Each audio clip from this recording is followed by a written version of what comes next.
ಬಂಧುಗಳೇ, ಇವತ್ತು ಒಂದು ಬಹಳ ಸಂತೋಷದ ದಿನ.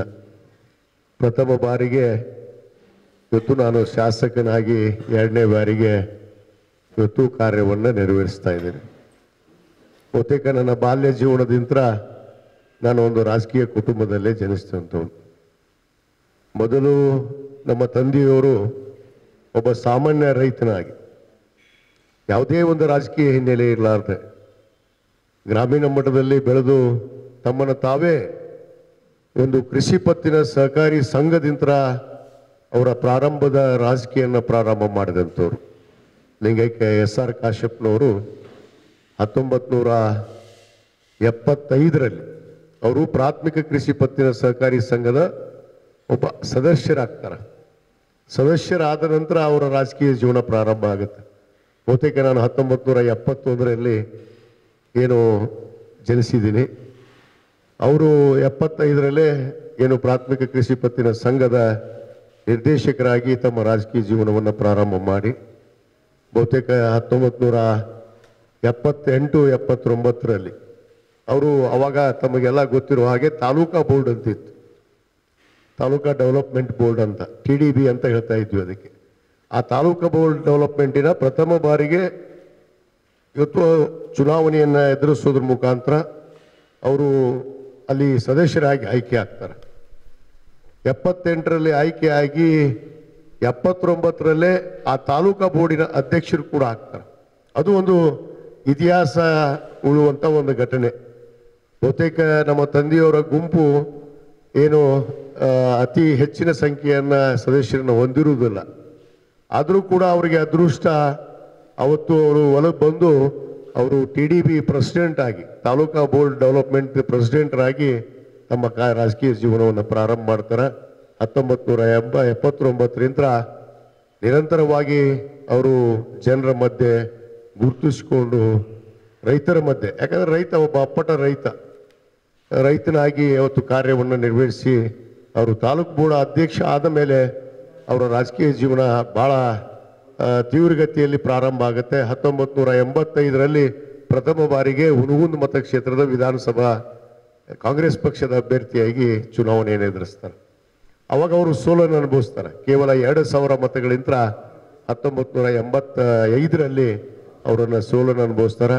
ಮತ್ತೆ ಅವರು ಛಲವನ್ನು ಬಿಡದೆ 1989ರಲ್ಲಿ ಮತ್ತೆ ಚುನಾವಣೆಯನ್ನು ಕಾಂಗ್ರೆಸ್ ಪಕ್ಷದ ಅಭ್ಯರ್ಥಿಯಾಗಿ ಸ್ಪರ್ಧೆ ಮಾಡಿದಾಗ ಅವರು ಸುಮಾರು 22,000 ಮತಗಳ ಅಂತರದಿಂದ ಗೆಲುವನ್ನು ಸಾಧಿಸಿ 1989, 1994, 1999ರವರೆಗೂ ಮೂರು ಬಾರಿ ಶಾಸಕರಾಗಿ ಕಂಟಿನ್ಯೂ ಆಗಿ ಅವರು ಶಾಸಕರಾಗಿ ಗೆಲ್ತಾರೆ. 1999ರಲ್ಲಿ ಏನು ರಾಜ್ಯದಲ್ಲಿ ಕಾಂಗ್ರೆಸ್ ಪಕ್ಷ ಅಧಿಕಾರಕ್ಕೆ ಬರುತ್ತೆ, ಆ ಸರ್ಕಾರದ ನಾಯಕತ್ವವನ್ನು ಮುಖ್ಯಮಂತ್ರಿಯಾಗಿ ಸನ್ಮಾನ್ಯ SM ಕೃಷ್ಣ ಸಾಹೇಬರು ಏನು ಮುಖ್ಯಮಂತ್ರಿಗಳಾಗ್ತಾರೆ.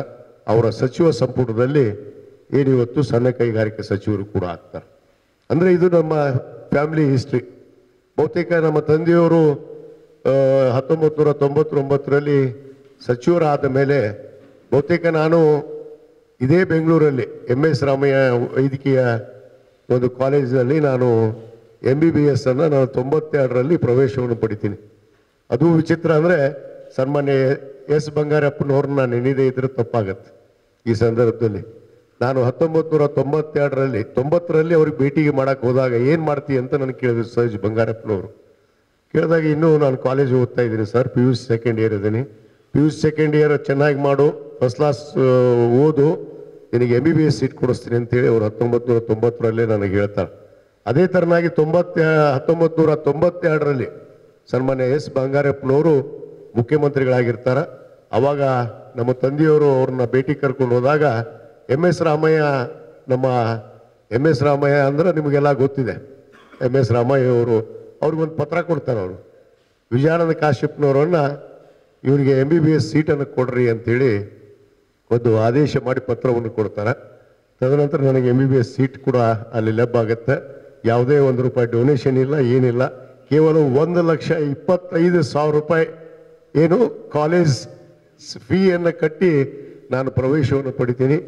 ಬಹುತೇಕ 1992ರಿಂದ ನಾನು 99ವರೆಗೂ ಬಹುತೇಕ ನಾನು 4.5 ವರ್ಷ ಕೋರ್ಸನ್ನು ಒಂದು 2 ವರ್ಷ ಜಾಸ್ತಿ ತಗೊಂಡು ಪಾಸ್ ಕೂಡ ಆಗಿದ್ದು ನನ್ನ ಸಂಗತಿ.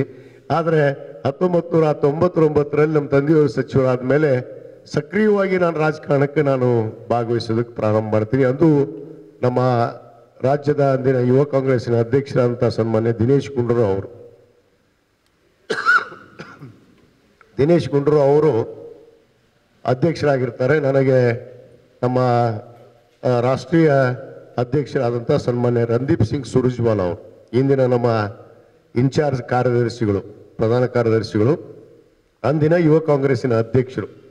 ಅವಾಗ ನಾನು ಅವ್ರಿಗೆ ಒಂದು ಸಾರಿ ಡೆಲ್ಲಿಗೆ ಭೇಟಿ ಆಗಕ್ಕೆ ಹೋದಾಗ ಅವ್ರು ನೇರವಾಗಿ ನನಗೆ ಪತ್ರ ಕೊಡ್ತಾರೆ, you go and take a charge as a general secretary of Karnataka state with Congress ಅಂತ ಹೇಳಿಬಿಟ್ಟು ನನಗೆ ಆದೇಶ ಪತ್ರವನ್ನು ಕೊಟ್ಟು ನನಗೆ ರಣದೀಪ್ ಸಿಂಗ್ ಸುರ್ಜೇವಾಲಾ ಅವರೇ ನನಗೆ ಅಂದಿನ ಯುವ ಕಾಂಗ್ರೆಸ್ಸಿನ ಅಧ್ಯಕ್ಷನಾಗಿ ನನಗೆ ಗುರ್ತು ಮಾಡ್ತಾರೆ. ಅದಕ್ಕಿಂತ ಪೂರ್ವದಲ್ಲಿ ನಾನು ವಿದ್ಯಾರ್ಥಿ ಕಾಂಗ್ರೆಸ್ ಆಗಿರ್ಬೋದು, ನಮ್ಮ ಜಿಲ್ಲೆಯಲ್ಲಿ ಯುವ ಕಾಂಗ್ರೆಸ್ನಲ್ಲಿ ನಾನು ಭಾಗವಹಿಸಿದ್ದೆ. ಆದರೆ ಸಕ್ರಿಯವಾಗಿ ಒಂದು ಸಂಘಟನೆಯಲ್ಲಿ ವಿತ್ ಕಾಂಗ್ರೆಸ್ ಮುಖಾಂತರ ನಾನು ಬಂದಿದ್ದೀನಿ ಅನ್ನೋದಕ್ಕೆ ತಮ್ಮ ಬಳಿಗೆ ಹೇಳ್ಕೊಳ್ಳೋಕ್ಕೆ ನನಗೆ ಒಂದು ಸಂತೋಷ ಅನಿಸುತ್ತೆ. ಆ ಸಂದರ್ಭದಲ್ಲಿ ಯುವ ಕಾಂಗ್ರೆಸ್ಸಿನ ಪ್ರಧಾನ ಕಾರ್ಯದರ್ಶಿಗಳಾಗಿ ನಾನು 2003ವರೆಗೂ ನಾನು ಮುಂದುವರಿತೀನಿ. ತದನಂತರ ನಾನು ಉಪಾಧ್ಯಕ್ಷ ಕೂಡ ಆಗ್ತೀನಿ. ಸನ್ಮಾನ್ಯ ನಮ್ಮ ಕೃಷ್ಣ ಬೈರೇಗೌಡರು ಅಧ್ಯಕ್ಷರಾಗ್ತಾರೆ. ಇವತ್ತಿನ ಶಾಸಕರಾದಂಥ ಆತ್ಮೀಯ ಸ್ನೇಹಿತರಂಥ ರಿಜ್ವಾನ್ ಅರ್ಷದ್ ಅವರು, ಶ್ರೀನಿವಾಸ್ ಮಾನೆ ಅವರು, ನಾನು ಮತ್ತು ಅಜಯ್ ಸಿಂಗ್ ನಾವೆಲ್ಲ ಒಂದೇ ಒಂದು ಸಮಾನವಾಗಿ ಬೆಳೆದಂಥವ್ರು ಯುವ ಕಾಂಗ್ರೆಸ್ನಿಂದ. ಅವಾಗ ನಾನು ಯುವ ಕಾಂಗ್ರೆಸ್ಸಿನ ಉಪಾಧ್ಯಕ್ಷನಾಗಿ ಕೆಲಸ ಮಾಡ್ತೀನಿ. ಮುಂದೆ ನಾನು ವಿತ್ ಕಾಂಗ್ರೆಸ್ ಅಧ್ಯಕ್ಷಕ್ಕೆ ಕೂಡ ಪ್ರಯತ್ನ ಮಾಡ್ತೀನಿ. ಅಲ್ಲಿ ಬೇರೆ ಬೇರೆ ರಾಜಕೀಯ ಬೆಳವಣಿಗೆಯಿಂದ ಅವತ್ತು ಕೃಷ್ಣ ಬೈರೇಗೌಡರು ಅಧ್ಯಕ್ಷ ಆಗ್ತಾರೆ, ಆಮೇಲೆ ಸದಾನಂದ ಡಂಗ್ನವರು ಅಧ್ಯಕ್ಷ ಆಗ್ತಾರೆ. ಮುಂದೆ ನಮ್ಮ ತಂದೆಯವರು 2003ರಲ್ಲಿ ಜೂನ್ 26ರಂದು ಅವರು ರಸ್ತೆ ಅಪಘಾತದಲ್ಲಿ ಅಚಾನಕವಾಗಿ ಮರಣವನ್ನು ಅಂತಾರೆ. ಅದು ಹೊಂದಿದ ತಕ್ಷಣವೇ ಮತ್ತೆ ನಮ್ಮ ಉಪಚುನಾವಣೆ ಆಗತ್ತೆ. ನಮ್ಮ ತಾಯಿಯವರಿಗೆ ಕಾಂಗ್ರೆಸ್ ಪಕ್ಷ ಅವತ್ತು ಅಭ್ಯರ್ಥಿಯಾಗಿ ಹುನಗುಂದ ಮತಕ್ಷೇತ್ರದ ಅಭ್ಯರ್ಥಿಯಾಗಿ ಮಾಡ್ತಾರೆ. ಅವಾಗ ನಮ್ಮ ತಾಯಿಯವರು ಕೂಡ ಆ ಉಪಚುನಾವಣೆಯಲ್ಲಿ ಗೆಲ್ತಾರೆ. ಅವ್ರು ಗೆದ್ದ ನಂತರ ನಾನು ರಾಜಕೀಯ ನಿರಂತರವಾಗಿ ನನ್ನ ಓದನ್ನು ನಾನು ಅಲ್ಲೇ ನಿಲ್ಲಿಸಲ್ಲ. MBBS ನಾನು ಪಾಸ್ ಆಗಿರ್ತೀನಿ, ಆದರೆ ಮುಂದೆ ಅದನ್ನು ನಾನು ಆ ಹುದ್ದೆ ಆ ವೈದ್ಯಕೀಯ ಒಂದು ಪ್ರಾಕ್ಟೀಸನ್ನು ಮಾಡೋದಕ್ಕೆ ಆಗೋದಿಲ್ಲ. ಯಾಕಂದ್ರೆ ನಮ್ಮ ತಾಯಿಯವರಿಗೆ ಜೊತೆಯಾಗಿ ನಾನು ಒಂದು ರಾಜಕಾರಣದಲ್ಲಿ ಅವರಿಗೆ ಸಹಾಯ ಮಾಡೋದಕ್ಕೆ ನನ್ನ ರಾಜಕೀಯ ಜೀವನ ಪ್ರಾರಂಭ ಆಗುತ್ತೆ. ಸಕ್ರಿಯವಾಗಿ ನಾನು ಸರ್ಕಾರ ಮಟ್ಟದಲ್ಲಿ ಆಗಿರ್ಬೋದು, ಸನ್ಮಾನ್ಯ ಅಂದಿನ ಮುಖ್ಯಮಂತ್ರಿಗಳಂತ SM ಕೃಷ್ಣ ಅವರಾಗಿರ್ಬೋದು, ನಮ್ಮ ನೆಚ್ಚಿನ ನಾಯಕರಂತ ಧರ್ಮ್ ಸಿಂಗ್ ಸಾಹೇಬರಾಗಿರ್ಬೋದು, ಬಹುತೇಕ ಯಾಕಂದರೆ ಅವರೆಲ್ಲ ನಮಗೆ ಮಾರ್ಗದರ್ಶನವನ್ನು ನೀಡಿದವರು. ಯಾವ ರೀತಿ ರಾಜಕೀಯ ಜೀವನದಲ್ಲಿ ನೀವು ನಡಿಬೇಕು ಅನ್ನೋದನ್ನು ನನಗೆ ಮೊದಲೇ ಗುರು ಯಾರಾದರೂ ಇದ್ದ ಈ ರಾಜ್ಯದಲ್ಲಿ ಸನ್ಮಾನ್ಯ ಧರ್ಮ್ ಸಿಂಗ್ ಸಾಹೇಬರು ಅನ್ನೋ ಮಾತನ್ನು ಭಾಳ ಹೆಮ್ಮೆ ಅಂತ ನಾನು ಹೇಳಕ್ಕೆ ಇಚ್ಛೆಪಡ್ತೇನೆ. ಯಾಕಂದರೆ ಅವರು ನನಗೆ 2008ರಲ್ಲಿ ನೀನು ಅಭ್ಯರ್ಥಿಯಾಗು, ನಿಮ್ಮ ತಾಯಿಯವರು ವಯಸ್ಸಾಗಿದೆ, ನೀನೇ ಅಭ್ಯರ್ಥಿಯಾಗು ಅಂತೇಳಿ 2008ರಲ್ಲಿ ನನಗೆ ಹುನಗುಂದ ಮತಕ್ಷೇತ್ರದ ಕಾಂಗ್ರೆಸ್ ಪಕ್ಷದ ಅಭ್ಯರ್ಥಿಯಾಗಿ ನನಗೆ ಏನು ಒಂದು B.Pharm ಕೊಡ್ತಾರೆ. ನಾ ಚುನಾವಣೆಯಲ್ಲಿ 2000ದಿಂದ ನಾನು ಸೋಲನ್ನು ಅನುಭವಿಸ್ತೀನಿ. 2000ದಿಂದ ನಾನು ಸೋಲನ್ನು ಅನುಭವಿಸ್ತೀನಿ. ಮತ್ತೆ ಛಲ ಬಿಡದೆ 2008ರಿಂದ 13ವರೆಗೂ ನಾನು ನಿರಂತರವಾಗಿ ಜನರ ಬಳಿಗಿದ್ದಾಗ ಜನರು 2013ರಲ್ಲಿ ನನ್ನ ಹುನಗುಂದ ಮತಕ್ಷೇತ್ರದಲ್ಲಿ 16,000 ಮತ ಅಂತರದಿಂದ ನನ್ನ ಜಯವನ್ನು ಕಳಿಸಿಕೊಡ್ತಾರೆ. ಆವಾಗ ನಾನು 2013ರಿಂದ 18ವರೆಗೂ ಸನ್ಮಾನ್ಯ ನಮ್ಮ ನೆಚ್ಚಿನ ಇಂದಿನ ಮುಖ್ಯಮಂತ್ರಿಗಳು, ಅಂದಿನ ಮುಖ್ಯಮಂತ್ರಿಗಳಂತ ಸಿದ್ದರಾಮಯ್ಯನವರ ನೇತೃತ್ವದ ಸರ್ಕಾರದಲ್ಲಿ ಇವತ್ತು ಅನೇಕ ಅಭಿವೃದ್ಧಿ ಕೆಲಸಗಳನ್ನು ಬಹುತೇಕ ನನ್ನ ಮತಕ್ಷೇತ್ರಕ್ಕೆ ಬಂದು ನೀವು ನೋಡಿದ್ರೆ ಇವತ್ತು ಮೊದಲು ರೈತರಿಗೆ ಇವತ್ತು ಒಂದು ಕಡೆ ಒಂದು ಕಣ್ಣು ರೈತ ಆದರೆ ಇನ್ನೊಂದು ಕಣ್ಣು ನೇಕಾರ ಅಂತ ನಾವು ಕರಿತೀವಿ. ಆ ನಿಟ್ಟಿನಲ್ಲಿ ನಮ್ಮ ಗ್ರಾಮೀಣ ಬದುಕಿನಲ್ಲಿ, ಯಾಕಂದ್ರೆ ರೈತರು ಈ ದೇಶದ ಬೆನ್ನೆಲುಬು, ಅನ್ನದಾತ ಅಂತ ನಾವು ಹೇಳ್ತೀವಿ.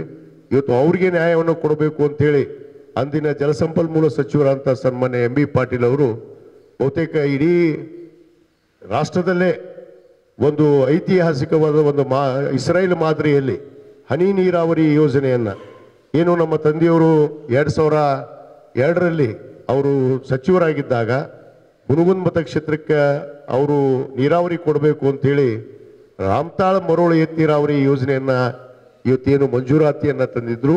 ಅದರ ಮುಂದುವರೆದ ಭಾಗ ಆಗಿ ಸುಮಾರು 786 ಕೋಟಿ ರೂಪಾಯಿ ವೆಚ್ಚದ 60,000 ಎಕರೆ ಭೂಮಿಗೆ ಹನಿ ನೀರಾವರಿಯನ್ನು ಮಾಡಿದ್ದು ಅದು ನನ್ನ ಅವಧಿಯಲ್ಲಿ, ಅದು ಸನ್ಮಾನ್ಯ ಮುಖ್ಯಮಂತ್ರಿಗಳಂತ ಸಿದ್ದರಾಮಯ್ಯನವರ ಕಳೆದ 2013-18ರ ಅವಧಿಯಲ್ಲಿ ಸುಮಾರು 4,500 ಕೋಟಿ ರೂಪಾಯಿ ಇಡೀ ಮತಕ್ಷೇತ್ರದ ಅಭಿವೃದ್ಧಿಗೆ, ಅದು ವಸತಿ ಇರ್ಬೋದು, ಇವತ್ತು ರಸ್ತೆಗಳಿರ್ಬೋದು, ಕುಡಿ ನೀರಿಂದಿರ್ಬೋದು, ಮೂಲಭೂತ ಸೌಕರ್ಯಗಳನ್ನು ಹಿಡಿದುಕೊಂಡು ಮತ್ತು ನನ್ನ ಮತಕ್ಷೇತ್ರದಲ್ಲಿ ಪವಿತ್ರವಾದ ಕ್ಷೇತ್ರ ಅಣ್ಣ ಬಸವಣ್ಣನವರ ಒಂದು ಐಕ್ಯ ಪವಿತ್ರವಾದ ಭೂಮಿ ನನ್ನ ಮತಕ್ಷೇತ್ರದಲ್ಲೇ ಬರೋದ್ರಿಂದ ಆ ಒಂದು ಬಸವಣ್ಣನವರ ಒಂದು ಐಕ್ಯ ಸ್ಥಳಕ್ಕೆ ಇವತ್ತು ಅಂತಾರಾಷ್ಟ್ರೀಯ ಮಟ್ಟದ ಇವತ್ತು ಬೆಳಕನ್ನು ಚೆಲ್ಲಬೇಕು ಅನ್ನೋ ಉದ್ದೇಶದಿಂದ ಅಕ್ಷರಧಾಮದ ಮಾದರಿಯಾಗಿ ಶರಣಗ್ರಾಮ ಮಾಡಬೇಕು ಅನ್ನೋದಕ್ಕೆ ಅವತ್ತು ನಾವು ಸುಮಾರು 400 ಕೋಟಿ ರೂಪಾಯಿ ಒಂದು ಅಂದಾಜು ವೆಚ್ಚದ ಸಿದ್ಧತೆಯನ್ನು ಮಾಡಿದಾಗ